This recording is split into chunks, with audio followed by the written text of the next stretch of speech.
নমস্কাৰ। আজি এখন গাহৰি ফাৰ্মত দেখা পালোঁ এজনী গাহৰিয়ে বছৰি 3বাৰকৈ পোৱালি জন্ম দিয়ে, 10ৰ পৰা 15টাকৈ।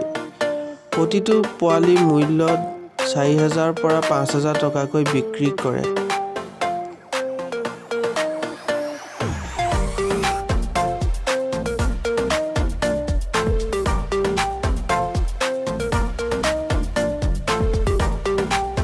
আহকচোন ইয়াৰ গাহৰি পালকজনৰ সৈতে আমি অকণমান কথা পাতোঁ।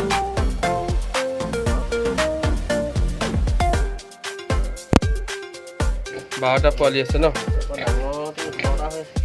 খোৱা বোৱা ব্যৱস্থাবোৰ কেনেদৰে কৰিছে?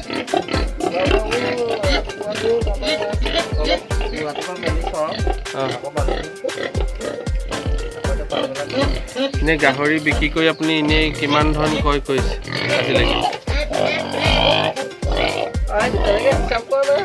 এনে মিনিমাম ধৰক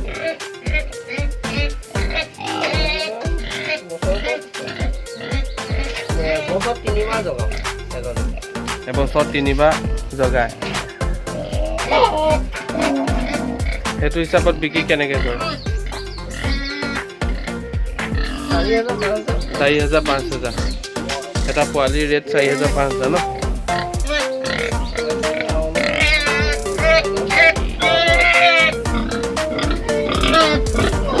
দেখিছে বিভিন্ন ধৰণৰ সৰু সৰু পোৱালি, এইবোৰ বজাৰ মূল্য বহুত টকা। ঘৰত পোহাৰ বিনিময় 3,000 4,000 5,000 টকা কৰি বিক্ৰী কৰা।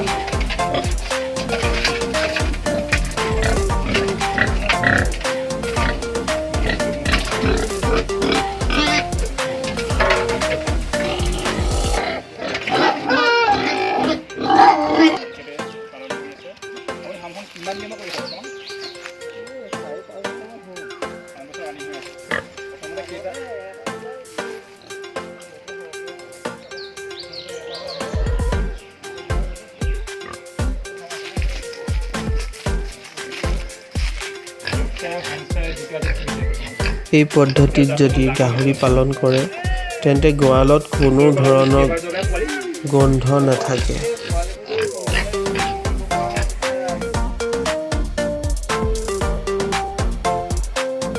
প্ৰতিজনী গাহৰিক পালকজনে সময় অনুযায়ী ভেকচিনেশ্যন প্ৰদান কৰি থাকে।